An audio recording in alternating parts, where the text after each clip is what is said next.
Hi this is Jeevi ఫ్రమ్ idlebrain.com. మనతో పాటు గుణశేఖర్ గారు ఉన్నారు. ఎన్నో గొప్ప సినిమాలు చేసిన ఆయన లేటెస్ట్గా ఇప్పుడు Euphoria film 6th of February release అవుతుంది. Hello sir. నమస్కారం సార్. నమస్తే. It's nice to meet you through video interview this time. నాకు కూడా చాలా ఎక్సైటింగ్ ఉంది, ఎందుకంటే మీ ఐడిల్ బ్రెయిన్ తోటి మేము అంతా ఎంత అసోసియేషన్ కాదు మాకు అప్పట్లో, అప్పటి నుంచి ఇప్పటి వరకు. రైట్. సో మీరు ఒక సినిమా ఇండస్ట్రీకిను ఆడియన్స్కి ఇన్ బిట్వీన్ ఒక బ్రిడ్జ్ లా ఉండేది మీది. రైట్. సో అది చాలా చాలా ఫస్ట్ మీరే కదా. అవును. అదే అందువల్ల మీతో మాట్లాడడం ఐఎమ్ వెరీ హ్యాపీ. నైస్. మీరు ఎక్కువ భారీ చిత్రాలు, భారీ సెట్టింగ్స్ ఒకసారి పోస్ట్ 1995 తర్వాత చూడాలని ఉంది దగ్గర నుంచి మీరు ఏది చేసినా కూడా అంటే you need to have big budget to ఆ స్కేల్ స్టోరీల్లో ఉంటుంది, సినిమాలో కనిపిస్తుంటుంది. అండ్ మీ ఫిల్మ్స్లో కూడా ఫస్ట్ టైం చాలా టెక్నాలజీస్ వాడారు. నాకు చూడాలని ఉంది, నాకు సుదర్శన్ 35mm చూడటం గుర్తుంది. అప్పుడు సౌండ్ సిస్టమ్ కొత్తది ఇన్స్టాల్ చేశారు. ఫస్ట్ టైం వెనక నుంచి సౌండ్స్ వచ్చాయి, అది థ్రిల్లింగ్ అనిపించేది. వర్షం కూడా అప్పట్లో మోస్ట్ రెయిన్ ఫైట్ ఉంటుంది. అవునవును. సో యాక్చువల్గా మీరు టెక్నాలజీతో ట్రావెల్ అయ్యారు, గ్రాఫిక్స్లో కానీ. దెన్ చార్మినార్ ఇన్ ఒక్కడో ఫిలింలో యాక్చువల్గా హీరోని అంత సరెండర్ చేస్తారు ఒకసారి, how he's going to escape అనేది. దాన్ని అది థ్రిల్లింగ్ అనిపించింది, the way he reverse the situation. అందులో మహేష్ బాబు గారి క్యారెక్టర్ అది. దెన్ లోపల నుంచి మసీద్లోంచి అందరూ ఒక కలర్ డ్రెస్లో వస్తుంటే అందులో నుంచి ఎస్కేప్ అవటం, ఇవన్నీ అంటే అప్పటికే నేను సినిమాలు, హాలీవుడ్ ఫిల్మ్స్ అవి డివిడీలు అవన్నీ చూసేవాడిని. లైక్ 95 నుంచి చూస్తుండేవాడిని. అంటే కొంచెం వేరే వరల్డ్ సినిమా ఎక్స్పోజర్ ఉన్న వాళ్ళకి కూడా థ్రిల్లింగ్గా ఉన్న అంశాలు ఒక్కటిలో ఉన్నాయి. ఒక్కడు రైటింగ్ కూడా మీరే, you are the writer and director కదా. So that is like masterpiece అన్నట్టు, that is your peak of మీ పీక్ అన్నట్టు ఒక్కడు అనేది. మీరే స్టోరీ రాయటం, మీరే డైరెక్ట్ చేయటం ఒక విధంగా అడ్వాంటేజ్, ఇంకో విధంగా సమ్ టైమ్స్ మనకున్న థాట్ ప్రాసెస్లో, మనకున్న దాంట్లో we're bias towards certain subjects, certain type of stories. అదేమన్నా మీకు ప్రతిబంధకం అనిపించిందా? అంటే నాకు నా వరకు తీసుకుంటే దర్శకుడే కథకుడు అయితే ఆల్వేస్ చాలా అడ్వాంటేజ్ ఉంటుందండి. ఎందుకంటే కథకుడుగా మనం రాసుకున్నప్పుడు మనం ఏదైతే ఒక ఇమాజినేషన్ చేసుకుంటామో, ఆ ఇమాజిన్ చేసింది దర్శకుడిగా మనకి చాలా క్లారిటీ ఉంటుంది, దాన్ని ఎలా ఎగ్జిక్యూట్ చేయాలని. రైట్. సో అందువల్ల అది ఎంత ఇదైనా 100% పట్టుకొచ్చేస్తాడు డైరెక్టర్. ఎందుకంటే కథలో ఆ పర్టిక్యులర్ దానికి ఎక్సైట్ అయి ఉంటాడు కదా, అందుకని ఎగ్జాక్ట్గా దాన్ని అది ట్రాన్స్లేట్ అయిపోతుంది. సో నాకు వరకు ఇది నా ఫస్ట్ ప్రిఫరెన్స్ అండి. సో అవతల వాళ్ళ కథను అడాప్ట్ చేసుకుని తీసే డైరెక్టర్లు చాలామంది ఉంటారు, అదొక ఆర్ట్. రైట్. సో దాన్ని ఓన్ చేసుకొని, నేను ఆ విషయంలో ఫెయిల్ అయ్యాను మురుగరాజు విషయంలో. చూడాలన్న తర్వాత మురుగరాజు కథ నాగబాబు గారిది. అవును. సో అది నేను అడాప్ట్ చేసుకోవటంలో ఫెయిల్ అయ్యాను. అందువల్ల నేటివిటీ మిస్ అయింది అందులో. నాట్ ఓన్లీ నేటివిటీ, నేను ఎక్కువ అడాప్ట్ చేసుకోలేకపోయాను దాన్ని నిజంగా. అంటే అదొక ఆర్ట్ చెప్పాను కదా. సో అలా అడాప్ట్ చేసుకొని చాలామంది బాగా ఇది చేస్తారు. సో అందుకని ఆ విషయంలో నేను ఇప్పుడు నా కథలు నేను చేయడం అనేది నాకు సేఫెస్ట్. రైట్. అది రుద్రమ దేవి దగ్గర నుంచి ప్రొడ్యూసర్గా మారారు. అవును. ప్రొడ్యూసర్గా మారిన తర్వాత double the responsibility and pressure కూడా ఎక్కువ ఉంటుంది, because monetary things are involved కాబట్టి. రుద్రమదేవి వర్కౌట్ అయింది, బట్ నెక్స్ట్ చేసిన శాకుంతల అనేది సమ్వేర్ ఇట్ డిడ్ంట్ వర్కౌట్ అవ్వాలి. సో మీకు పర్సనల్గా మీరు మీ ఫ్యూచర్ ని మీ Hmm. కిడ్స్ ఫ్యూచర్ ని Hmm. అంత Hmm. పనంగా పెట్టి Hmm. తీయాల్సిన అవసరం అవును. లేదు మీకు. అవును, యు ఆర్ ఏ అవును, వెరీ అదే ఎస్టాబ్లిష్డ్ అవును, అవును, డైరెక్టర్. అవును, సో అవును. అయినా కూడా మీరు why Hmm. Are you producing the films? అదే because it is very risky కదా. అది కరెక్ట్ పాయింటేనండి. అంటే శాకుంతలం వరకు లాస్ని ఇద్దరం షేర్ చేసుకున్నాం. దిల్రాజు గారు కూడా నాకు పార్ట్నర్ కాబట్టి. సో బట్ లాసే అది. ఇంకా ఈ యుఫోరియా విషయానికి వచ్చేసరికి నాకు చాలా గట్టిగా నా సినిమా నాకు తీయాలనిపించిందండి. అంటే ఈ సెట్లు, ఈ సీజీలు, ఈ హంగులు ఆర్భాటాలు లేకుండా స్టోరీ ఆర్గానిక్గా ఒక కథ చెప్పాలనిపించింది.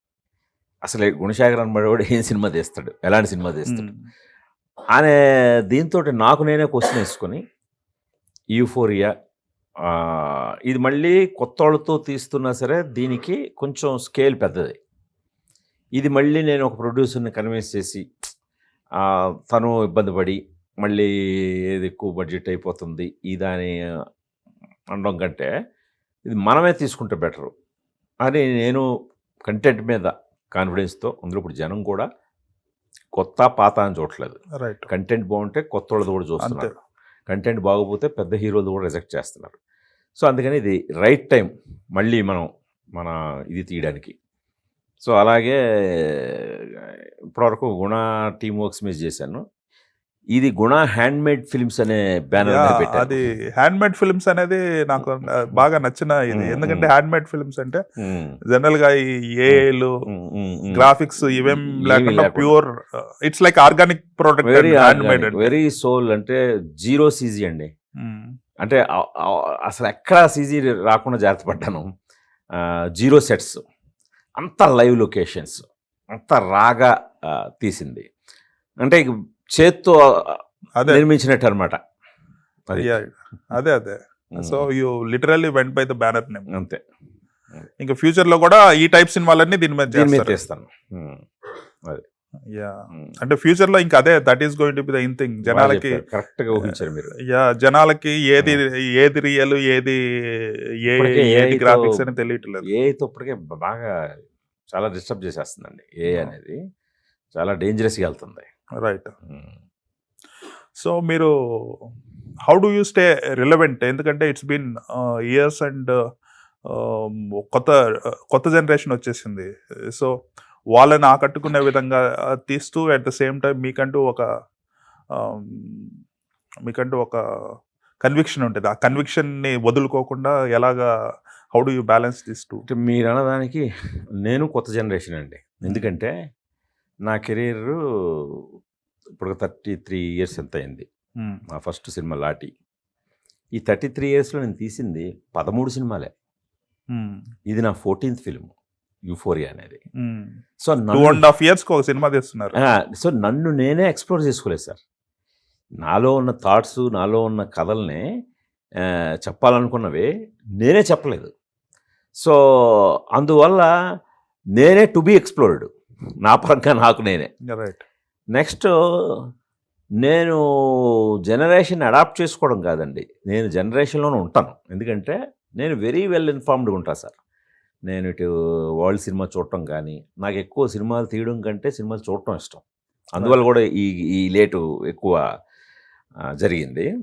సో అందువల్ల ఇప్పుడు యూఫోరియా అనే కథ ఒక న్యూ ఏజ్ స్టోరీ టెల్లింగ్ని, ఒక న్యూ ఏజ్ క్యాన్వాస్ని డిమాండ్ చేసింది. రైట్. సో అందుకని ఆ కథ ప్రకారం నేను యాసిడ్గా అదే కైండ్ తోటి వెళ్ళిపోయింది తప్పితే ప్రత్యేకంగా అడాప్ట్ చేసుకోవాల్సిన అవసరం అయితే నాకు రాలేదు. You are in tune with the latest generation అని అనుకుంటున్నాను. రేపు పొద్దున మీరు సినిమా చూసాక చెప్పాలి. యా, అంటే it's a new canvas from you also. అంటే జనాలకు కూడా ఇట్స్ గోయింగ్ టు బి, మీరు పాత సినిమాలకి సంబంధం లేకుండా ఈ సినిమా తీస్తున్నారు. So it's going to be new experience for the audience as well. ఇందులో సారా అర్జున్ అండ్ భూమిక గారు వీళ్ళిద్దరు, దెన్ గౌతమ్ మీనన్, ఈ మూడు ఫెమిలియర్ ఫేసెస్, ఎస్పెషల్లీ సారా అర్జున్ ఆఫ్టర్ దురంధర్. సో వాళ్ళ వల్ల డూ యూ థింక్ మీకు సేల్స్ కానీ ఏమన్నా బెటర్ అయినాయా ఎస్పెషల్లీ అంటే ఆఫ్టర్ దురంధర్ రిలీజ్? సేల్స్గా బెటర్ అవ్వకపోవచ్చు అండి, బట్ క్రేజ్ ఆఫ్టర్ దురంధర్. నేను అంతకుముందు అంతా మొత్తుకున్నాను, మా దాంట్లో సారా అర్జున్ అనే అమ్మాయి ఉంది, బ్రహ్మాండమైన అమ్మాయి, పొన్నియిన్ సెల్వన్లో చేసింది, చాలా బాగుంటుంది, మంచి క్యారెక్టర్, తను one of the main leads చేస్తుంది అన్న ఎవరు పట్టించుకోలేదు. తర్వాత దురంధర్ తర్వాత, ఓ దురంధర్ అమ్మాయా మీరు చెప్తున్న అమ్మాయి, బా భలే పట్టారు సార్ మీరు, మీకు ఎలా దొరికింది? దురంధర్ కంటే ముందే నేను బుక్ చేసి చెప్పినా మీరు వెళ్ళలేదయ్యా అనే, అదే దాంతో ఇప్పుడు ఆ క్రేజ్ అయితే బాగా వచ్చిందండి. అంటే ఇప్పుడు ఖచ్చితంగా అది రేపు పొద్దున్న ఓపెనింగ్స్ కూడా ఉపయోగపడుతుంది అనుకుంటున్నాను. రైట్. జనరల్గా ఇవాళ రేపు ఎలా ఉందంటే movie quality of the movie is important, but quality of the movie is not directly proportion to the box office result. ఒక సినిమాని ఆడియన్స్కి తీసుకుని వెళ్ళటం, రిలీజ్ టైం కల్లా ఒక సినిమా వస్తుంది బాగుంటే చూద్దాం, లేదంటే ఈ సినిమా వస్తుంది చూడాలి అని ఒక ఒపీనియన్ క్రియేట్ చేయటం, దానికి చాలా జిమ్మిక్స్లు చేస్తుంటారు, ఒక కైండ్ ఆఫ్ ప్రాసెస్ క్రియేట్ చేశారు. So how are you planning to take euphoria to the crowds? బాగా మంచి క్వశ్చన్ అండి. అంటే మనం యాక్చువల్గా ఒక రొటీన్ సబ్జెక్ట్ చెప్తున్నప్పుడు మనం చాలా ఎక్కువ విన్యాసాలు చేయాల్సి ఉంటుంది, సో రప్పించడానికి. సో నాది డెఫినెట్గా content driven film. Right. So ఎలాంటి కంటెంట్ నవ్వబోతున్నాను అనేది నేను చెప్పి రప్పించాలి, అంతే తప్పితే అదర్ అవసరం లేదు, నేను చేయాల్సిన అవసరం లేదు. అలాంటి చీపీ చేస్తే కూడా ఈ సినిమా యాక్సెప్ట్ చేయదు, ఇలాంటి ఆడియన్స్ కూడా. హ్యాండ్మేడ్ ఫిల్మ్స్ అన్నారు కాబట్టి. సో అందువల్ల ఇది చాలా స్ట్రాంగ్ కంటెంట్తో ఒకటి వస్తున్నాను అనేదే నేను జనాల్లోకి తీసుకెళ్తున్నాను. ఇప్పుడు ట్రైలర్ తర్వాత కూడా మీరు కూడా బాగా అనలైజ్ చేశారు మీ రివ్యూలో, అలాగా అందరూ కూడా అదే ఫీల్ అయ్యారు, సంథింగ్ ఏదో ఉంది, బాగుంది, ఇప్పుడు ఏదో మంచి కంటెంట్ తోటి వస్తున్నారు ఈయన అనేది ఆల్రెడీ వెళ్తుందండి. బట్ ఇది సరిపోదు, ఇది ఇంకా దీన్ని తీసుకెళ్ళడం కోసం మా ప్రయత్నాలు మేము ఇలా ట్రెడిషనల్ వేలోనే వెళ్తున్నాం. రైట్. యా, మీరు ఇందులో షాకింగ్ ఎలిమెంట్స్ అన్నారు, అంటే ట్రైలర్లో కూడా ఉన్నాయి. So is it A kind of feminist film లాగా కూడా చూడొచ్చా? అలాగా చూడవసరం లేదండి, ఎందుకంటే ఇది నేను చాలా రియల్ ఇన్సిడెంట్స్ని బేస్ చేశాను. సో దాన్ని ఎక్కడ బయాస్డ్గానో ఏదో ఒక ఓరియంటేషన్ తీసుకునో చెప్పలేదు, మేలో ఫిమేలో వాస్తవంగా జరిగినట్టు చెప్పాను. సో దానికి ఈవెన్ ప్రీచీగా అసలు చెప్పలేదు, మెసేజ్లు ఇవ్వాలని 1% కూడా ప్రయత్నించలేదు. సో దాంట్లోనే మనకి ఆ ఇన్సిడెంట్లోనే కనబడుతుంది మనకి ఆ మెసేజ్ కానీ ఇది కానీ. సో అందువల్ల నేను వేరే దారిలో ఏం తొక్కలేదండి, straight to the subject, very honest to the subject ఉన్నాను. ఆ సబ్జెక్ట్ని కాకపోతే మీకు తెలుస్తుంది కదా, నేను అబోవ్ ఆల్ నేను కమర్షియల్ డైరెక్టర్ని. సో కమర్షియల్గా దీన్ని మ్యాక్సిమం క్రౌడ్కి అప్పీల్ అయ్యే విధంగా చెప్పడం జరిగింది. జనరల్గా ఇటువంటి సబ్జెక్ట్స్ కృష్ణవంశీ గారు ఒకప్పుడు తీసేవాళ్ళు, కొంచెం షాకింగ్ ఫ్యాక్టర్, డేంజర్ లాంటి ఫిల్మ్స్, యూత్లో జరుగుతున్న సెన్సేషనల్ బ్యాడ్ థింగ్స్, థ్రిల్లర్ లాగా. యా, మీరు I think for the first time you are doing this kind of. అవును, అంటే నేను ఇది థ్రిల్లర్ లాగా ఉండదండి, డ్రామా అని చెప్పి, ఇది కంప్లీట్ డ్రామా, కంప్లీట్ ఒక ఎమోషనల్ డ్రామా. సో అందువల్ల నేను అదే అంటే మనోహరం, సొగసుచోటు తరమ ఇలా ఫ్యామిలీ ఓరియంటెడ్ చెప్పినా, మీరు అన్నట్టు ఒక ఇష్యూ బేస్డ్ చెప్పడం ఫస్ట్ టైం, అది నాకు కూడా చాలా ఎక్సైటింగ్ అనిపించింది. అంటే ఈ న్యూస్లు జరిగిన న్యూస్లు అండి. సో అందువల్ల నేను చాలా ఇన్స్పైర్ అయ్యాను, అంటే చాలా నన్ను మూవ్ చేసాయి, అదే నన్ను డ్రైవ్ చేసింది కథ రాయడానికి. అందుకని ఆ రాసేటప్పుడు ఎంత ఎక్సైట్మెంట్ తోటి ఉన్నానో, తీసేటప్పుడు మీకు చూపించాలనే ప్రాసెస్ని కూడా ఎంజాయ్ చేస్తూ చేశాను. జనరల్గా అంటారు కదా, truth is stranger than fiction అనేసి. సో మనం ఇవాళ రేపు because of the social media awareness కానీ చిన్న చిన్నవన్నీ news, crime, especially crime related news చదువుతుంటే చాలా ఆశ్చర్యం వేస్తుంటుంది అన్నట్టు. There is no scope for human relationships అన్నట్టు చాలా వర్స్ట్ బాగా. గా పెనిట్రేట్ అయిపోయింది అవును. ఇన్ సర్టన్ సెక్షన్ అవును, అన్నట్టు. అవును, అంటే అవును. ప్రాబ్లీ 1% ఉంటుంది. అవును, ఆ 1% ఈజ్ లైక్ సో అవును, అంటే ఊహించుకొని కథ రాస్తున్న వాళ్ళకి కూడా రాని ఐడియాలు నిజ జీవితంలో జరుగుతున్నాయి. కరెక్ట్ చెప్పారు. మనం సినిమాలో పెడితే చాలా ఏంటి ఇంత సినిమాటిక్ గా ఉందంటారు. అవును అలాంటి ఇన్సిడెంట్ రియల్ లైఫ్ లో జరుగుతున్నాయి. అవును బాగా రైట్. చెప్పారు. సో మీరు రియల్ ఇన్సిడెంట్స్ అంటున్నారు కాబట్టి దట్ ఈస్ ఉమ్, జనాలకి ఐడెంటిఫైబిలిటీ అనేది ఉంటుంది. బాగా యా అంటే చూసిన వెంటనే ఓ ఇది పలానా ఇన్సిడెంట్ కదా, ఇది పలానా. ఎందుకంటే అలాంటివి చాలా ఫ్రీక్వెంట్గా జరుగుతున్నాయండి. రైట్. ఎవ్రీ వీక్లీ వన్స్ అన్నా ఎవ్రీ సిటీలో జరుగుతూనే ఉన్నాయి. సో అది చూస్తూ అరే ఇవి జరిగాయి కదా, అంత మాత్రమే కాదు, ఒకసారి వాళ్ళు చెక్ చేసుకునే అవకాశం కూడా ఉంటుంది. ఏంటి ఇది కొంపతీసి మన ఇంట్లో ఏమైనా జరుగుతుందా, మన పిల్లలు ఎలా ఉన్నారు, మన పిల్లలు బాగానే ఉన్నారా, మనకు తెలియని ప్రపంచం ఏమైనా ఉందా వాళ్ళకి. Cell phone gives you and మనకు ఒక సెకండ్ లైఫ్ సెల్ ఫోన్ లో జరుగుతుంటది. ఆల్టర్నేట్ లైఫ్ ఒకటి యూ విల్ బి ప్యారలల్ గా వెళ్తుంటది. ప్యారలల్ గా అది గుడ్ లైఫ్ కావచ్చు, బ్యాడ్ లైఫ్ కావచ్చు. మీతో నేను మామూలుగా ఇంటరాక్ట్ అవ్వచ్చు. నా సెల్ ఫోన్ ద్వారా I could be a very bad guy. అదే వెరీ కరెక్ట్. సో ఆ డ్యూయల్ లైఫ్ అనేది అందరూ చేస్తుంటారు. చాలా ఇంపాక్ట్ చేస్తుంది. సో ఒక ఇంట్లో 5 ఉంటే 5లో ఎవరు సెల్ ఫోన్ ద్వారా వేరే లైఫ్ ఎటువంటిది బతుకుతున్నారో తెలియదు. కరెక్ట్. అటువంటి సిచ్యుయేషన్ ఉన్న సమాజం ప్రస్తుత పరిస్థితులు అలాంటి వాటిలో ఉన్నాం. రైట్. సో దీంట్లో నేను నా కథాపరంగా ఎలా చెప్పానంటే అండి, అడాల్సెన్స్ మెయిన్ నాకు 13 to 19 years. రైట్. ఇది చాలా డేంజరస్ ఏజ్ అండి. ఈ ఏజ్లో మనం వ్యక్తిగా నిర్మింపబడతాం. సో మనం చదువు, సంస్కారం, గురువులు నేర్పే చదువు ద్వారా, ఇంట్లో నేర్పే సంస్కారం ద్వారా, ఈ రెండిట్లో ఏది తేడా వచ్చినా సరే మనం రాంగ్ ట్రాక్ పడతాం. ఆ రాంగ్ ట్రాక్ పడింది ఫౌండేషన్ అయిపోద్ది. ఇంకేది జీవితం అక్కడి నుంచి అలా మారిపోద్ది. Yeah. సో అందుకని ఇది చాలా క్లిష్ట దశ. ఈ దశలో పిల్లలు ఎంత జాగ్రత్తగా ఉండాలో, పిల్లల మీద సూపర్విజన్ కూడా అంతే ఇదిగా ఉండాలి పేరెంట్స్. మిగతా ఏజ్ దాటాక 18 దాటిన తర్వాత వాళ్ళు ఎలాగో మనకి అందుబాటులో ఉంటారు, మనం ఎక్కువ రిస్ట్రిక్ట్ చేయలేం. బట్ 18-19లోగా నువ్వు వాళ్ళని కరెక్ట్గా తీర్చిదిద్దితే 19-20 నుంచి వాళ్ళు గుడ్డుగా నమ్మి వచ్చిన వాళ్ళే. రైట్. ఎందుకంటే వాళ్ళ పెంపకం చాలా పర్ఫెక్ట్గా ఉందనే ఇది, దాన్ని బట్టి వాళ్ళ నడవడిక వెళ్తుంది ముందుకి. ఎందుకంటే ఈ దశ చాలా ఇంపార్టెంట్. ఇందులో పేరెంటింగ్ పాత్ర చాలా మేజర్ రోల్ ప్లే చేస్తుంది. బ్యాడ్ పేరెంటింగ్ వల్ల కూడా ఈ మైనర్ క్రైమ్స్ కానీ, వాళ్ళ ఆలోచనలు కానీ, వాళ్ళ అట్రాసిటీస్ కానీ ఎక్కువైపోతాయి. రైట్. సో ఇది టోటల్గా సమాజం మీద ఇంపాక్ట్ చూపిస్తుంది. సో ఈ పాయింట్స్లో నేను ఇప్పుడు వెళ్ళిపోతున్న ప్రపంచం ఉందా మనం అనుకున్నట్టు ఈ స్పీడ్గా వెళ్ళిపోతూ, టెక్నాలజీ ముసుగులో అసలు ఎక్కడికక్కడికి వెళ్ళిపోతూ, రైట్, ఒకళ్ళ గురించి ఒకరికి తెలియక, ఇంట్లో వాళ్ళకే మీరు కరెక్ట్ ఎగ్జాంపుల్ చెప్పారు. ఒకే ఇంట్లో 4 ఫ్యామిలీ మెంబర్స్లో 4లో ఎవరెవరికి ఏం వెళ్తుందో తెలియదు ప్యారలల్గా. రైట్. సో అలాంటి ఒక డేంజరస్ సిచ్యుయేషన్లో ఉన్నాం కదా,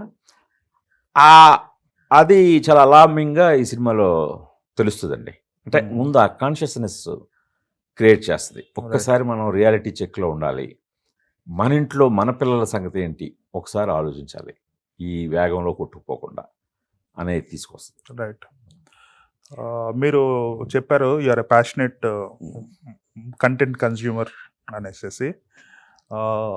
మీరు ఈ మధ్య చూసిన మూవీస్ కానీ, సిరీస్ కానీ, ద వే మిమ్మల్ని బాగా ఇంప్రెస్ చేసినాయి ఏంటి? ఫర్ ఎగ్జాంపుల్ మీరు అడాల్సెన్స్ అనేది ఒక సిరీస్ వచ్చింది. మనం 2025 ఎర్లీ రిలీజ్ చేస్తారు ఇది యాక్చువల్గా. సో అప్పుడు ఇంకా అడాల్సెన్స్ రాలే. అవును. మన నెట్ఫ్లిక్స్ సిరీస్. రైట్. అది ఎంత సెన్సేషన్ మీకు తెలుసు. ఈవెన్ అది చూసిన తర్వాత యూకే ప్రెసిడెంట్ కూడా అది పార్లమెంట్లోనే డిస్కస్ చేసాడు. ఇది చూసిన తర్వాత అసలు మా ఇంట్లో ఏం జరుగుతుందో ఒకసారి, మా పిల్లలు ఏం చేస్తున్నారు, టీనేజ్ ఏజ్లో ఉన్నారు, జాగ్రత్త పడాల్సిన టైం ఇది అనిపించిందని. అంతలా popular. Technique also, making technique single shot episode, అదొకటి చాలా సినిమాకి ఇది. సో అలాగ నేను చాలా సర్ప్రైజ్ అయ్యాను. ఆ తర్వాత ఏడాల్ సెన్స్ సిరీస్ని వరుసపెట్టి చూశాను. సో సిమిలర్గానే ఉంటుందండి. అంటే ఇక ఏజ్కి సంబంధించిన అవును. వ్యక్తిత్వాలు Influences. డీల్ చేయడం కానీ ఇది కానీ. బట్ మనం ఎక్కడ ఏమాత్రం 1% కూడా దాన్ని ఏమి ఇన్ఫ్లుయెన్స్ చేయలేదు. ఇన్ఫ్లుయెన్స్ చేయాల్సిన అవసరం లేదు. అడాల్సెన్స్ అంటేనే ప్రతి దేశంలోనూ ప్రతి ఇంట్లోనూ జరిగేదే ఇది. హ్యూమన్ ఇది. అది రైట్. ఎనీ అదర్ మూవీస్ మీకు బాగా స్పెషల్ గా అనిపించినాయి, లేదంటే మీరు టెక్నికల్ గా కూడా చూస్తుంటారు కదా, so any films that impressed you the film maker in you ఈ మధ్య అండి లాస్ట్ 4-5 years లో? చాలా ఉన్నాయండి. ఈ మధ్య బాగా F1 ఒకటి బాగా నచ్చింది. సో ఇది చాలా చూస్తుంటాను, ఏది వదలను. మన తెలుగులో చూసుకుంటే రీసెంట్గా the great pre wedding show బాగా నచ్చింది నాకు. చాలా బాగుంది. చాలా బాగా తీసాడు డైరెక్టర్. తనకున్న బడ్జెట్లో చాలా చక్కగా వెరీ ఆర్గానిక్, వెరీ ఆర్గానిక్గా క్యారెక్టర్ ఆర్క్స్ అన్నీ కూడా చాలా చాలా ఇంప్రెస్. ఇన్నోసెన్స్, మాల్గుడి డేస్ చాలా బాగుంది. నా దృష్టిలో అది మన తెలుగు లాపట్రా లేడీస్ లెవెల్ అనిపించింది నాకు. అది కరెక్ట్. మీకేమన్నా ఐడియాస్ ఉన్నాయా ఫ్యూచర్లో ఇన్ టర్మ్స్ ఆఫ్ ఏదన్నా కొత్త స్టైల్ ఆఫ్ ఫిల్మ్ మేకింగ్, లేదంటే మీకు ఐడియాస్ ఉండుంటాయి కదా? అదే సార్, నేను యాక్చువల్గా ఇప్పుడు ఇందాక మాట్లాడుకున్నాం కదా, 33 ఏళ్ల కెరీర్లో ఒక 7-8 ఏళ్ళు హిరణ్యకశిప్ అనే ప్రాజెక్ట్ మీద పోయింది సార్ నాకు. అవును. సో అంటే ఒక తీయని ప్రాజెక్ట్ మీద 7-8 ఏళ్ళు వేస్ట్ అయిపోయింది. కానీ ఈ మధ్య ఒక యూనిక్ థాట్ వచ్చింది. సో ఏమో అందుకనే నేను తీయలేదేమో, అది ఈ థాట్ కోసమే నన్ను డెస్టినీ ఇటువైపు మార్చిందేమో అని అనిపించింది. ఖచ్చితంగా ఆ థాట్ తోటి ఒక ఒక యూనిక్ ఫిల్మ్ అయితే విత్ యూనిక్ టెక్నాలజీ డిమాండ్ చేసే కదండి. Nothing to do with Hiranyakashyap. అదే ఆ బ్యాక్ డ్రాపే, new approach and very new approach, very new తోటి, వెరీ డిఫరెంట్ స్టోరీ టెల్లింగ్ తోటి వచ్చింది. దాన్ని తొందరపడకుండా అన్నీ సమకూరిన తర్వాత తీద్దామనే ఒక ఇది ఉంది. ఇప్పుడు మనకి హాలీవుడ్లో తీసుకుంటే క్లింట్ ఈస్ట్వుడ్ చాలామంది 80s 90sలోకి వచ్చినా కూడా దే ఆర్ మేకింగ్ రిలవెంట్ సినిమాలు తీస్తారు. మార్టిన్ స్కోర్సెసే, అవును. ఈవెన్ మీకు చూస్తే యాక్చువల్గా వాళ్ళందరి బెస్ట్ కెరీర్ 40s 50s తర్వాత ఉంటుంది. Right, correct. Steven Spielberg industries తీసిందే మొన్నే కదా, ఆస్కార్ వచ్చిందా ఫస్ట్ టైం, అప్పటివరకు రాలేదు కదా. రైట్. సో అంటే వాళ్ళంతా రిలవెంట్గా తీయగలుగుతున్నారు, కానీ మన ఇండస్ట్రీలో కొంచెం అవ్వగానే రెపిటేటివ్ అవుతున్నారు. సో వాళ్ళకి why are they able to pull it off and why are we not getting the same kind of result? నా అబ్జర్వేషన్లోనే అక్కడ ఫిలిం మేకింగ్ అనేది ఎడ్యుకేషన్ అండి. మనకి ఫిలిం మేకింగ్ అనేది ఒక పోరంబోకు చర్య.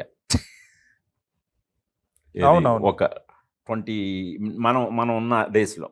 రైట్. ఇప్పుడు ఎడ్యుకేటెడ్ పీపుల్ కమింగ్. అప్పుడు వీడు ఎందుకు పనికిరాడు, సినిమాల్లో వేయండి, వీడు ఇక్కడ సరిగా సాగట్లేదా, అబ్బా ఆ సినిమా ఇండస్ట్రీ పంపేడరా, ఇలాంటి ఒక దీంట్లో ఉన్నాం మనం. రైట్. నేనే అక్కడ వైజాగ్లో పూణే ఫిల్మ్ ఇన్స్టిట్యూట్లో చదవాలని ఉండేది నాకు. But minimum qualification degree. So దాంతో నేనేంటి ఆగలేక అసలు డిగ్రీ డిస్కంటిన్యూ చేసి ఇంట్లో చెప్పకుండా వచ్చి చెన్నైలో అసిస్టెంట్ డైరెక్టర్గా జాయిన్ అయ్యాను. సో కానీ నాకు అసిస్టెంట్ డైరెక్టర్గా అంటే ముందు సినిమాల మీద ఉన్న పిచ్చితో వచ్చేసాం. అసిస్టెంట్ డైరెక్టర్గా జాయిన్ అయిన తర్వాత నాకు సినిమా మేకింగ్ మీద భయం పట్టుకుంది. అమ్మో ఇదేంటి ఎంత కాంప్లికేటెడ్, కష్టం, అరే మన పూణే ఫిల్మ్ ఇన్స్టిట్యూట్కి వెళ్ళి చదువుకొని వస్తే బాగుండేదే అని చెప్పి అనిపించేది. సో దానికి నేను అందుకని వెంటనే అప్పటి వరకు చదివిన మామూలు ఎండమూరి నవలతోటి ఊహించేసుకొని వచ్చేసి, బట్ సినిమా అసిస్టెంట్ డైరెక్టర్ అయిన తర్వాత అప్పుడు అసలైన సాహిత్యం చలం గారిది, ఈ కొడవటిగట్టి కుటుంబరావు గారు, ఇలా వీళ్ళందరి అప్పుడు చదవడం మొదలెట్టాను. అప్పుడు జీవితం గురించి, అసలు వాళ్ళు రాసే పద్ధతి గురించి నా అదృష్టం కొద్దీ నేను డివి నసరాజు గారి దగ్గర పనిచేశాను. సో ఆయన అద్భుతమైన రైటర్. సో ఆయన దగ్గర రైటింగ్ స్కిల్స్ నేర్చుకున్నాను నేను. అసలు స్క్రీన్ ప్లే రాయడం కానీ ఇది. అలాగే కాశీ విశ్వనాథ్ అని ఒక రైటర్ ఉండేవారు, విజయబాబు నాయుడు గారి సినిమాలు చేసేవారు, ఆయన దగ్గర పనిచేశాను. క్రాంతి కుమార్ అనే అద్భుతమైన డైరెక్టర్ ఉన్నారు, అవునవును, ఆయన దగ్గర సీతారామయ్య గారి మనవరాలు స్వాతి కిరాయి రౌడీలు ప్రొడ్యూసరు. ఆయన ఒక అప్పట్లో సినిమా ఇండస్ట్రీలో మన తెలుగులో క్లాసిక్, వెరీ వెరీ ఎడ్యుకేటెడ్ కూడా, వెరీ వెల్ ఎడ్యుకేటెడ్, MA ఏదో ఆయన. సో ఆయన దగ్గర పనిచేశాను, రాము గారి దగ్గర పనిచేశాను. సో ఇలాగ ఈ పనిచేసే క్రమంలో అప్పుడు నేను చదువుకొని, అంటే సినిమాని చదువుకొని రావాల్సింది ఇండస్ట్రీకి అనుకున్నదంతా ప్రాక్టికల్గా చదవటం, నేర్చుకోవటం మొదలెట్టాను. ప్లస్ ఆ టైంలో చెన్నైలో కూడా ఫిల్మ్ ఫెస్టివల్స్ జరిగేవంట కదా బాగా. దానికి గోవాలోను, చెన్నైలోను, పూణేలోను అట్లా జరుగుతుండేది. చెన్నై ఫిల్మ్ ఫెస్టివల్స్లో అయితే మహేష్ బాబు కూడా కనిపించేవాడు. సో అప్పుడు మేము అసిస్టెంట్ డైరెక్టర్మే, మహేష్ బాబు కూడా పాపం ఉత్సాహంగా వచ్చేవాడు. సో ఇలాగా సినిమా అనేది ఒక ఎడ్యుకేషన్ అండి. అక్కడ హాలీవుడ్లో వాళ్ళు నేర్చుకుంటారు. రైట్. నా దగ్గరికి నాగశ్విన్ వచ్చాడు ఫస్ట్. వాళ్ళ మదరు డాక్టర్, డాక్టర్ జయంతి, మాకు ఫ్యామిలీ డాక్టర్. నా మిసెస్కి బాగా ఫ్రెండ్. ఎప్పుడు వచ్చారు ఆయన? అదే వెరీ ఫస్టే, అప్పుడే ఫినిష్ చేసినట్టున్నాడు గ్రాడ్యుయేషన్ ఏదో. సో తన నాగశ్విన్ సిస్టర్ను నీలిమాను క్లాస్మేట్స్, రైట్, బాగా ఇద్దరు బాగా థిక్ ఫ్రెండ్స్. ఆ సిస్టర్, నాగశ్విన్ సిస్టర్ మా ఇంట్లోనే ఎక్కువ ఉండేది. నీలిమ కూడా అక్కడ వాళ్ళ జేజే హాస్పిటల్స్లోనే ఉండేది. సో ఈ పరిచయం నీలిమకు కూడా నాగశ్విన్ బాగా అన్న అన్న అన్న అనేది తిరిగేది వాళ్ళ సిస్టర్తో పాటు. సో తనకి సినిమాల మీద ఇంట్రెస్ట్ వచ్చి ఆవిడ డాక్టర్ గారు జయంతి గారు నా దగ్గర పంపించారు. నేను ఫస్ట్ ఇచ్చిన సలహా, నువ్వు చక్కగా సినిమాని చదువుకునిరా ఏదైనా ఇన్స్టిట్యూట్లో. ఇక్కడ బాంబే కావాలంటే నీకు సుభాష్ ఘాయ్ ఇన్స్టిట్యూట్ ఉంది, విజిలింగ్ వుడ్స్ పూణే ఉంది. ఎక్కడైనా సరే సినిమాని చదువుకొని వచ్చాక నువ్వు ప్రాక్టికల్గా ఎవరి దగ్గరైనా జాయిన్ అవ్వు. నువ్వు వెంటనే ముందు అసిస్టెంట్ డైరెక్టర్గా జాయిన్ అయిపోకు, ఎందుకంటే నువ్వు ఆల్రెడీ చక్కగా చదువుకున్నావు. రైట్. దాన్ని ఇప్పుడు సినిమాని కూడా చదువుకో అని నేను ఇచ్చిన సలహా. సో అతను అలాగే వెళ్ళి ఎక్కడో ఇన్స్టిట్యూట్ చేసి వచ్చిన తర్వాత మన శేఖర్ కమల్ దగ్గర జాయిన్ అయ్యాడు. సో ఇది చాలా అవసరం. నేను నా పిల్లలకి అదే చేశాను. తను Neelima art and visual culture masters చేసింది. ఇప్పుడు యుక్త కూడా మాస్ కమ్యూనికేషన్లో ఇది చేసింది, గ్రాడ్యుయేషన్ చేసి ఇప్పుడు నా దగ్గర అసిస్టెంట్ డైరెక్టర్ చేస్తుంది, స్క్రీన్ రైటింగ్ కోర్స్ చేస్తుంది. సో ఇలాగా సినిమా అనేది ఒక సబ్జెక్ట్ సార్, ఒక ఎడ్యుకేషన్. ఇది మనం చదువుకొని వచ్చి ఇక్కడ ప్రాక్టికాలిటీ ఇక్కడ చాలా అవసరం. ఇక్కడ ప్రాక్టికల్ ఎక్స్పీరియన్స్ గెయిన్ చేస్తే, మీరు అన్నారు కదా ఇప్పుడు హాలీవుడ్లో అంత మెచ్యూర్డ్గా వాళ్ళు కొత్త కొత్త కథల్ని ఎక్స్ప్లోర్ చేస్తూ, వాళ్ళు రాను వాళ్ళు వయసు వచ్చే కొద్దీ వాళ్ళు అద్భుతమైన సినిమాలు తీయగలుగుతున్నారంటే రీజన్ అది. వుడీ అలెన్ వికీ క్రిస్టియన్ బార్స్ లో అనే ఫిల్మ్ ఉంటుంది, అది so romantic, is like 70s లో ఉన్నప్పుడు. అదే కదా సినిమా. ఇవన్నీ వాళ్ళందరూ ఇప్పుడు మీకు మన హిందీ వరకు కూడా తీసుకుంటే యాష్ చోప్రా బెస్ట్ ఫిల్మ్స్ అన్ని కూడా 50s తర్వాత ఉంటాయి. షారుఖ్ తో రీసెంట్ గా చేసారా హిస్ లాస్ట్ ఫిల్మ్? లమ్హేనా? లమ్హే కాదు, వీర్ జరనా కాదు, ఈమె అనుష్క శర్మ అండ్ వీర్ జరా అనేది చాలా ముందు వచ్చింది, 2005 లో వచ్చింది. అవును, దిస్ ఇస్ లైక్ 10 years కొద్దిగా పెద్ద టైటిల్ ఉంటుంది. పొడుగు టైటిల్. కరెక్ట్. రైట్. రాణి ఏదో సంథింగ్ అలాగే ఏదో ఉంటుంది. అలాగా వాళ్ళు ఈవెన్ బాంబేలో కూడా వాళ్ళు బెటర్ చదువుకొని లాంజివిటీ ఉంది, వాళ్ళు బాగా ఉంది. మనకు ఇప్పుడు మొదలైందండి. మనకు ఇప్పుడు మంచి పరిణామం ఏంటంటే, ఇప్పుడు మనకి ఈ శేఖర్ కమ్ముల ఇలాంటి వాళ్ళు వచ్చి రావడం మొదలెట్టారు అక్కడ US నుంచి. మీరు అక్కడి నుంచే కదా వచ్చింది. సో వాళ్ళందరూ అక్కడ వచ్చిన తర్వాత వాళ్ళ నెమ్మదిగా ఆ కల్చర్ తీసుకొచ్చారు. సో ఆ కల్చర్ నెమ్మదిగా మొదలై హైదరాబాద్ లో కూడా ఫిల్మ్ ఇన్స్టిట్యూట్ మంచి ఫిల్మ్ ఇన్స్టిట్యూట్లు వచ్చాయి.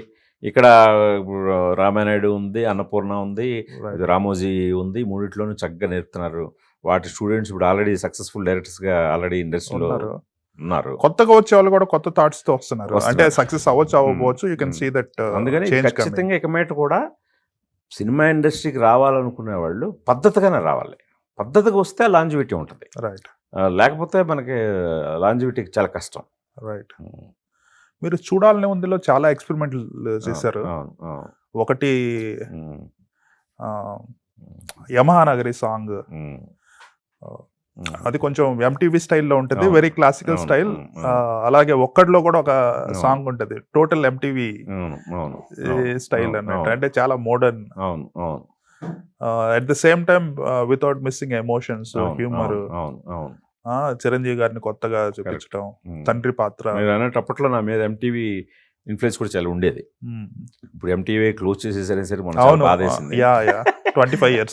అప్పుడు మనకి ఏమి యూట్యూబ్లు ఏం లేవు కదా, మనకి ఎంటీవీ చూసామంటే చాలా మోడర్న్ అని కదా. Right right. అలాగే అది మీరు అన్నట్టు నాకు అలా చూడాలంటే యమహా నగర్కి కలోనియల్ కజిన్స్ బాగా నాకు ఇన్స్పిరేషన్. వాళ్ళు హరిహరన్ పాడాడు, ఫ్యూజన్ చేసేవారు. సో దాంతో నాకు ఈ కథ రాస్తున్నప్పుడు చూడాలని ఉంది. నేను చిరంజీవి గారిని చాలా కొత్తగా చూపించాలని. సో అందుకని కథలోంచి ఒక కలకత్తాలో ఒక తెలుగోడిని పట్టుకోవాలంటే ఒక పాట పాడితే బాగుంటుంది. అది కూడా ఒక కీర్తన, ఒక ఫ్యూజన్ లాగా చేస్తే బాగుంటుందని ఇప్పుడు ఈరోజు మన ఇద్దరు మాట్లాడుకుంటున్నాం అంటే చిరంజీవి గారు ఓకే చేయబట్టి. ఆయన కానీ ఆ రోజు ఏమిటయ్యా నా మీద పోయి గిటార్ను పట్టుకొని కింద కూర్చొని గడ్డిలో కూర్చొని బిచ్చగాళ్ళ పక్కన గిటార్ వాయించి పాట అంటే చాలా లేచిపోతారా బాబు. ఎందుకంటే బ్రేక్ డాన్సుల్లో ఆయన విపరీతమైన డాన్స్ నెంబర్లు, ఇంట్రో సాంగ్లు అంటే ఆ రోజులు. బట్ క్రియేట్ అయిందే సార్ చిరంజీవి గారు. ఆయన ఓకే అనకపోతే మాత్రం ఇది ఉండేది కాదు. ఇంకోటి పోలీస్ అదే రైల్వే స్టేషన్ లో లవ్ సీన్, విండో దగ్గర కూర్చొని ఇతను కుర్చీ మీద కూర్చొని, దట్ ఈస్ లైక్ అది ఐకానిక్. అదొక నవల్లా రాసేసారు అది. అది టోటల్గా కూర్చొని మొత్తం ఒక 20 పేజీలు ఎంత వచ్చింది. అప్పట్లో జ్యోతి చిత్రంలో యాసిస్గా స్క్రీన్ ప్లే నా హ్యాండ్ రైటింగ్ తోటి ప్రింట్ చేశారు. సో ఇది కూడా చిరంజీవి గారి క్రెడిటే. ఎందుకంటే ఆయన ఫస్ట్ కథ చెప్పినప్పుడు ఈ సీన్ ఉంది. ఎంతసేపు ఉంటుంది కథ నెరేట్ చేసినప్పుడు? 3-4 minutes ఉంటుంది. బాగుంది, కొత్తగా ఉందని అనుకున్నారు. బట్ షూటింగ్ రేపు అనగా ఆ ముందు రోజు సీను పట్టుకొని వెళ్ళాను, ఈ 20 పేజీలు. నేడే పుస్తకం పట్టుకొచ్చి పెట్టాడు ఆయన. సో సార్ సీన్ సార్ అని చెప్పి సరే చదువు అన్నారు. అంటే చదువుతున్నాను, పేజీలు నవల్లా. ఆయనలో ఎంత అద్భుతమైన టేస్ట్ ఉందంటే ఆయనకి, భలే ఉంది, నవల్లాగా ఉంది చక్కగా. ఇది ఎగ్జాక్ట్గా తీయగలిగితే మాత్రం చాలా కొత్తగా ఉంటుంది నా మీద అన్నాడు. లేదు అంటే చిరంజీవి గారు మీకు తెలియదే ఉంది, ఒక 30 seconds ఆయనకి డైలాగ్ లేకుండా ఆయన స్క్రీన్ మీద ఉన్నారంటే అది చేస్తారు సార్. ఆయన ఉంటే ఆయన మాట్లాడుతూ ఉండాలి, ఆయన ఏదో చేస్తూ ఉండాలి. ఇంకొకటి ఎవడేదో చేయడానికి లేదు, ఇంకోటి మాట్లాడడానికి లేదు. అలాంటి రోజులు. దాంతో ఆయనకు సింగిల్ డైలాగ్ ఉండదు, 10 minutes సీక్వెన్స్. ఆయన యాసిస్గా బాగుంది, గో హెడ్ అని ఆయన అనబట్టి వచ్చింది. రైట్. లేకపోతే రాదు సార్ ఇది. అంటే అందులో అట్ ద సేమ్ టైం ఇంత పొయిటిక్ గా ఉన్నా కూడా పర్ఫెక్ట్ కమర్షియల్ ఎలిమెంట్స్ పడటం, ఫైట్ సీక్వెన్సెస్, ఒకటి హెలికాప్టర్ కూడా ఉంది కదా అందులో. విలన్ హెలికాప్టర్ వేసుకొని వస్తుంటాడు ఆ టైంలో, అది భారీ అన్నట్టు, బాగా భారీ. దెన్ సౌందర్యతో సీన్స్, అది కవిత్వం అది చాలా, అది కూడా రిస్క్ అండి. అప్పుడు కథ విన్నప్పుడు అందరూ నవ్వారు, చాలా ఎంజాయ్ చేశారు. బట్ భయం పట్టుకుంది. అంటే చిరంజీవి గారి సినిమాలో హీరోయిన్ చిరంజీవిని కాకుండా వేరే ఎవరినో లవ్ చేస్తుంటుందా, వేరే ఎవడో మోసం చేస్తే ఆడి గురించి తలుచుకుంటూ ఉంటే ఈ హీరో కూడా ఆడి గురించి మాట్లాడుతుంటాడా, ఇది అసలు ఇది ఎక్కదో, చాలా రిస్కీ అని అన్నారు. అని అంటే అప్పుడు చిరంజీవి గారు నమ్మారు. సో దత్ గారికి కాన్ఫిడెన్స్ ఉంది. దత్ గారు ఎందుకైనా మంచిది ఇది మళ్ళీ థియేటర్లో ఇలాంటి తేడాలు కొట్టేస్తే మామూలు కొట్టవు సార్. అవును. సో అందుకని ఒకసారి రాఘవేంద్ర గారికి చెప్పు కదా అన్నారు. ఆయన చెప్పాను. సో ఆయన అదిరిపోయింది గుణశేఖర్ అని వెంటనే ఫోన్ చేసి, చిరంజీవి అదిరిపోయింది, అసలు ఆ పద్మావతి క్యారెక్టర్ భలే ఉంది అన్నారు. సో దీని క్రెడిట్ కూడా రాఘవేంద్ర గారు. ఆ రోజు ఆయన అమ్మో ఇది నీ మీద కష్టం అన్నారు అనుకోండి, ఇది ఉండేది కాదు, ఈ ట్రాక్ ఉండేది కాదు. యాక్చువల్గా దివాకర్ బాబు గారిని డైలాగ్ రైటర్ చేసుకోవటం, సునీత గారిని సౌందర్య డబ్బింగ్, ఇదంతా ఫ్రెష్నెస్ యాడ్ చేస్తుంది జనరల్ గా. అవన్నీ కూడా రివర్స్ లో వెళ్ళినాయి. ఇక్కడ సరిత్ గారు అద్భుతంగా చెప్తారు సౌందర్య గారికి. అవును, నేను అది బ్రేక్ చేసి సునీత అనగానే ఆ తర్వాత నాకు అర్జున్లో సరిత్ గారు యాక్ట్ చేశారు కదా, అప్పుడు చెప్పారు ఆవిడకి మామూలుగా నా మీద కోపం రాలేదట. ఈడెవడు కొత్త డైరెక్టర్ ఎవడో వచ్చి నేను రెగ్యులర్గా సౌందర్యకి చెప్తుంటే నన్ను కాదని ఎవరో కొత్త అమ్మాయిని సునీతను పెట్టి చెప్పిస్తున్నాడు అని చెప్పి ఆవిడ చాలా ఫీల్ అయిపోయారట. ఆ తర్వాత చెప్పారు నాకు Arjun shooting.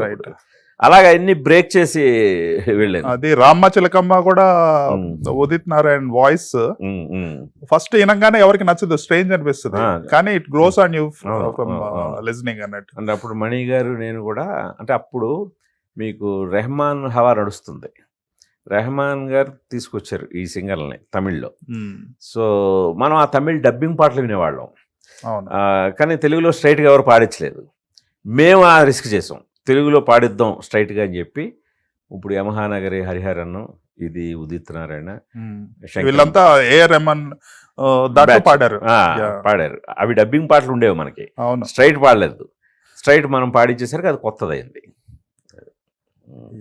And instrumentation also చాలా డిఫికల్ట్, గిటార్. ఇంకా మణి గారు అప్పుడు మంచి మామూలుగా లేడు కదా ఆయన. బావగారు బాగున్నారు తర్వాత ఇది అంటే ఫస్ట్ మందే యాక్చువల్గా మన కంపోజ్ జరుగుతుండగానే వాళ్ళు ఒక చిన్న సినిమా అదే తొందరగా ఒక క్విక్గా తీయాలని చెప్పి బావగారు బాగున్నారు స్టార్ట్ చేసి, దానికి అప్పుడు మణి గారు పెట్టుకున్నారు. సో మణి గారు చాలా ఈ మంచి కీబోర్డ్ ప్లేయర్ కదా, అప్పట్లో ఆయన చాలా టాప్ కీబోర్డ్ ప్లేయర్. ఈ రెహమాన్ వీళ్ళందరికీ ఆయన వాయించేవారు. రెహమాన్ తోటి కొలీగ్ కదా ఇద్దరు. సో అందుకని రెచ్చిపోయి ఆయన ఇన్స్ట్రుమెంటైజేషన్, కొత్త సౌండ్ మణి గారు ఇంట్రడ్యూస్ చేశారు తెలుగులో. కరెక్ట్, కొత్త ఇన్స్ట్రుమెంటేషన్.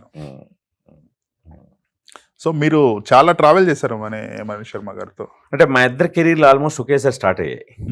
అందువల్ల వన్స్ నేను యాక్చువల్ నా సొగస్టుడు తర్మాకి మణి శర్మ గారిని అడిగాను మ్యూజిక్ చేయమని. ఆయన చేయను అన్నాడు, ఎందుకంటే ఆయన ఒక అంటే అప్పుడు టాప్ కీబోర్డ్ ప్లేయర్ ఆయన. రైట్. అదే సినిమాకి నాకు సొగస్టుడు తర్మాలో 3 పాటలు కీబోర్డ్ వాయించింది ఆయనే, మణి గారే. సో నేను అడిగితే లేదు, నేను ఒక స్టూడియో కట్టుకుంటున్నాను, ఆ స్టూడియో అయిన తర్వాతే నేను మ్యూజిక్ డైరెక్టర్ అవుతాను, అప్పటివరకు అవును అని చెప్పి ఆయన చేయలేదు. సో అలాగే ఆయన కరెక్ట్గా స్టూడియో కట్టుకున్న టైంకి మళ్ళీ నేను చూడాలంతో వెళ్ళాను. సో ఒక్కడుతో మహేష్ బాబు గారు కూడా మణి గారితో ఇదైపోయి ఆయన వాళ్ళిద్దరు కూడా చాలా సినిమాలు ట్రావెల్ చేశారు. ఒక్కడు వాజ్ ద ఆరిజిన్ ఫర్ రాజకుమారుడు మణి గారే రాఘవేంద్ర గారు. దీంతో నెక్స్ట్ వైజయంతి, అది ఎలా వచ్చిందంటే వైజయంతి నేను మణి గారు చూడాలన్న కాంబినేషన్, ఇమీడియట్ రాజకుమారుడు. సో మన దత్తు గారు ఈ మణి గారిని అక్కడ తీసుకెళ్లారు. అది సో యూఫోరియాలో మీరు కొత్తగా ఏదైనా ఆర్ యూ ఇంట్రడ్యూసింగ్ ఆర్ మీరు చేంజ్ చేసిన ప్యాటర్న్ టెక్నికల్ డిపార్ట్మెంట్స్ లో ఎవరెవరు ఉన్నారు? అదే అండి, అంటే టోటల్గా సౌండింగ్ కొత్తగా ఉండాలి. ఇది చాలా వెరీ న్యూ ఏజ్ ఫిల్మ్ కాబట్టి కాలభైరవ మ్యూజిక్ తీసుకున్నాను. సో అలాగే దీని ఫోటోగ్రఫీ విజువల్స్ కూడా కొత్తగా ఉండాలి అని చెప్పి రత్నవేలు పిఎస్ వినోదుల దగ్గర పనిచేసాడు ప్రవీణ్ కే పోత్ర అని, తనని డిఓపిగా ఇంట్రడ్యూస్ చేశాను ఫస్ట్ టైం. సో అలాగే మేజర్గా ఈ సౌండ్ అండ్ పిక్చర్ వైపు బాగా కేర్ తీసుకొని నన్ను నేను కూడా కొత్తగా ప్రజెంట్ చేసుకునే వీలు ఉంటుంది. అందులో ఈ కథ డిమాండ్ చేస్తుంది. ఇది బాగా గమనిస్తారండి, ఈ తేడా చాలా ఎక్కువ ఉంటుంది. మీరు కెమెరాస్ అండ్ లెన్సెస్ కూడా మీకు యాజ్ ఎ డైరెక్టర్ చాలా అవగాహన ఉంటుంది. మీరు ఈ ఫిల్మ్ ని కొంచెం రియలిస్టిక్ మోడ్ లో తీసారన్నారు కాబట్టి, సో కాస్ట్లీ ఎక్విప్మెంట్ ఏమి మొత్తం అంటే మనం అంటే ఎక్విప్మెంట్ వైపు వాటికి ఎక్కడ కాంప్రమైజ్ అవ్వలేదండి. చాలా పెద్ద సినిమాకి ఎలాగైతే వెళ్తామో ఈవెన్ లైట్స్ కానీ ఈ నైట్ ఎఫెక్ట్లు ఎక్కువ ఉన్నాయి ఈ సినిమాలో. సో అందుకని కెమెరామెన్కి బాగా ఫ్రీడమ్ ఇచ్చాను. రైట్. సో జనరల్గా గుణశేఖర్ గారు డబ్బులు ఎక్కువ ఖర్చు పెట్టిస్తారు అనే దాని నుంచి మీరే ప్రొడ్యూసర్ చేసి కాంప్రమైజ్ మీరు కూడా చాలా ఖర్చు పెట్టి తీస్తారు. So it is proven that passion వల్ల ఖర్చు నేను ప్రొడ్యూసర్ అయినా సరే అదే స్థాయిలో తీశాను. రైట్ అదే అదే సో ఇప్పుడున్న పరిస్థితుల్లో right now cost of production చాలా పెరిగిపోయింది అంటున్నారు. మీరు వేరే సినిమాలను గమనించారా? వాళ్ళకి ఎంత అవుతుంది సిమిలర్ ప్రొఫైల్ కి, మీ దానికి ఎంత అవుతుంది, and where you are saving the money అనేసి బీయింగ్ ఏ డైరెక్టర్? అంటే నాది అప్పట్లో భారీగా ఎంత భారీగా ఉన్నా వేస్టేజ్ ఉండేది కాదండి. సో అంత ఒక్కడు అనేది కూడా 120 డేసే వర్కింగ్ డేస్. సో ఇప్పుడు వర్క్ ఒక్కళ్ళలాంటి స్కేల్తో తీయాలంటే ఒక 250 రోజులు పడుతుంది. అవును. సో అలాగ ఎప్పుడు కూడా నేను over working days, over budget ఎప్పుడు అవ్వలేదు. హై బడ్జెటే, బట్ వాటిని దాటి వెళ్ళిపోలేదు. హై బడ్జెట్ బట్ కనిపిస్తుంటది కదా, కనిపిస్తుంది, వేస్టేజ్ ఉండదండి. రైట్. సో కాకపోతే ఇప్పుడు చాలా వేస్టేజ్లు వింటున్నాను. రైట్. సో చాలా పెద్ద పెద్ద ఎపిసోడ్లు తీసి సినిమాల్లో లేకపోవడాలు ఇలాంటివి అప్పట్లో జరిగేవి కాదు. ఇప్పుడు ఏంటంటే ఇంకా ఎక్కువ రైటింగ్ లోనే ఎడిటింగ్ జరిగిపోద్ది. ఇప్పుడు ఎక్కువ స్క్రీన్ మీద జరుగుతుంది, ఎడిటింగ్ టేబుల్ మీద జరుగుతుంది. అది మాత్రం కొద్దిగా క్రైమే. అది దానివల్ల మీకు వైబిలిటీ, ప్రోడక్ట్ వైబిలిటీ తగ్గిపోతుంది. ఫ్లాప్ కి అదే డిఫరెన్స్ అయిపోతుంది. కాస్ట్ ఫెయిల్యూర్స్ అయిపోతాయి మెయిన్. అది మీరు రాజమౌళి గారిని బిగినింగ్ నుంచి అబ్జర్వ్ చేశారు, అండ్ ఆయన గ్రోత్ కానీ ఇఫ్ యూ అంటే మీరు as a director if you have to analyse his phenomenal increase, phenomenal growth, మీరేం చెప్తారు రాజమౌళి గారి గురించి? ఏగ వరకు రాజమౌళి వేరండి. ఏగ వరకు నేను నిజంగానే పెద్దగా నోటీస్ చేయలేదు అతని వర్క్ని. అన్ని సక్సెస్ఫుల్ ఫిల్మ్స్, కమర్షియల్ డైరెక్ట్, కమర్షియల్గా. ఏగ అనేది నాకు చాలా బాగా నచ్చేసింది. అసలు ఏగ అనే దాంతో సినిమా తీయడమే ఇప్పటికే ఆయన బెస్ట్, కెరీర్లో బెస్ట్ ఏగే నా దృష్టిలో. సో ఏగని ఒక కనిపించిన ఏగని CGIలో క్రియేట్ చేసి అది మేకింగ్ కానీ దాని స్క్రీన్ ప్లే కానీ అన్నీ చాలా పర్ఫెక్ట్గా ఉన్నాయనిపించింది. నేను ఫస్ట్ టైం రాజమౌళి అనబడే ఒక పేరుకి అసలు ఏం తీసాడ్రా బాబు అనే అనిపించింది. అక్కడి నుంచి సినిమాకి ఎదుగుతూ వెళ్ళిపోతాడు. అంటే మనకి అడ్వాంటేజ్ ఉంటుందంటే మీకు వన్స్ ఒక సినిమా ప్రూవ్ అయితే అది బాగా అన్ని రకాలుగా వర్కౌట్ అయింది అనుకోండి, నెక్స్ట్ సినిమాకి మీకు వనరులు వచ్చేస్తాయి. కాన్ఫిడెన్స్ ద్వారా కాన్ఫిడెన్స్ వస్తే మీకు బడ్జెట్ పెరుగుతుంది.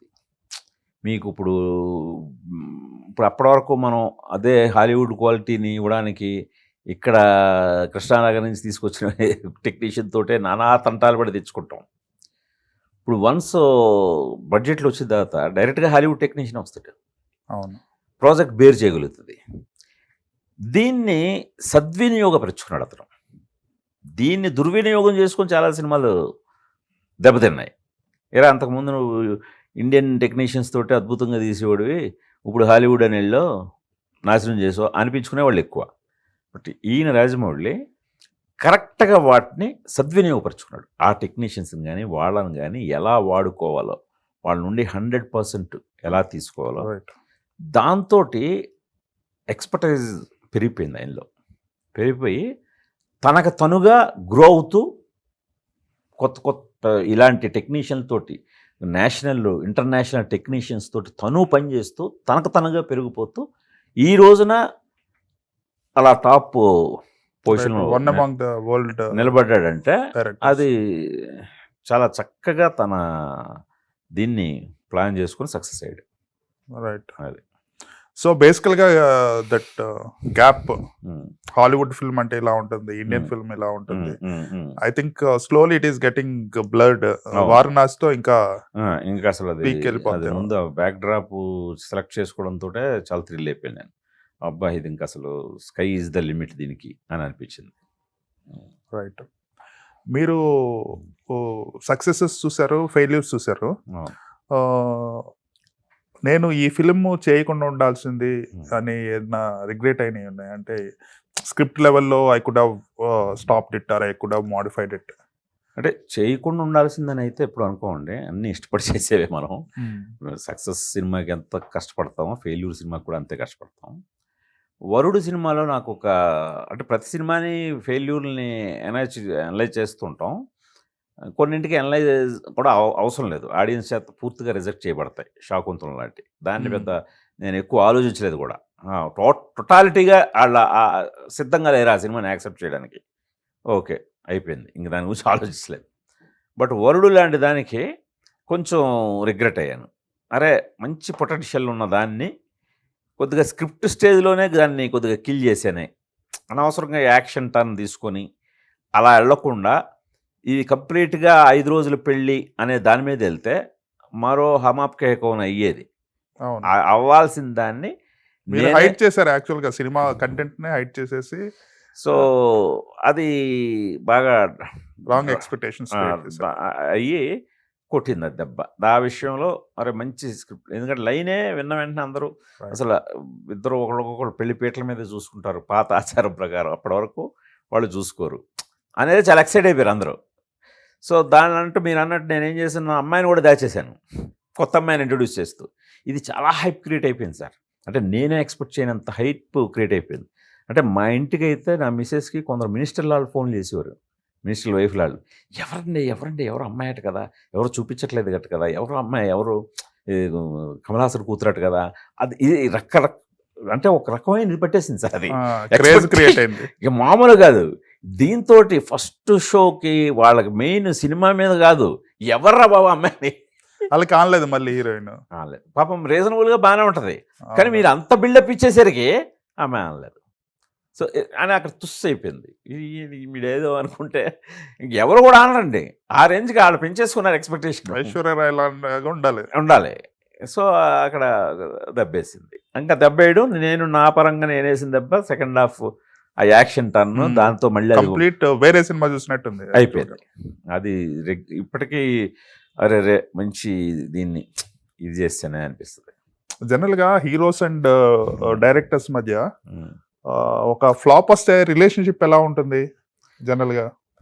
అంటే ఎందుకంటే అల్లు అర్జున్ గారు ఈ సినిమా బాగాలేకపోయినా కూడా నెక్స్ట్ రుద్రమదేవికి హీ ఈస్ ద నిలబడి సినిమాని హిట్ కావడానికి. మన ఇండస్ట్రీలో మనం ఆశ్చర్యపోవడం అవసరం లేదు సార్, సక్సెస్ స్పీక్స్ ఇక్కడ. సో కాకపోతే ఏంటంటే నా ఎఫర్ట్లో లోపం లేదండి, అది నా ప్రొడ్యూసర్లు కానీ హీరోలు కానీ అది గమనిస్తారు. నా ఆలోచనలో తప్పు ఉంది.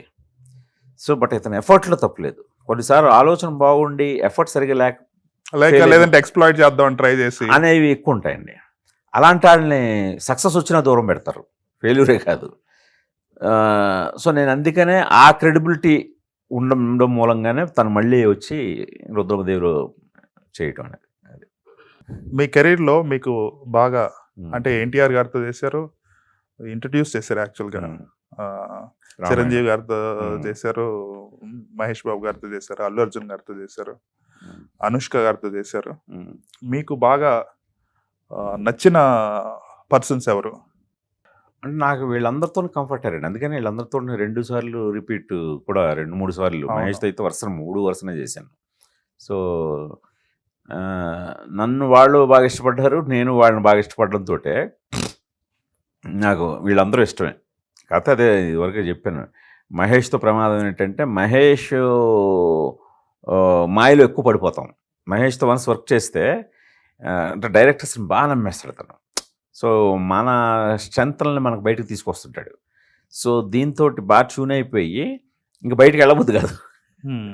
సో దాంట్లోంచి మనం బయట రావాలి. లేకపోతే ఏంటంటే మనకి ఒకే హీరోతో వర్షం చేయకూడదు సార్, చేస్తే రిపీట్ అయిపోయి అంతకుముందు సినిమాయే మనకి పోటీ అయిపోద్ది. అవును, అర్జున్కి నాకు అదే జరిగింది. అర్జున్కి వేరే హీరో అయి ఉంటే ఇంకా రిజల్ట్ బెటర్గా ఉండేది అనేది.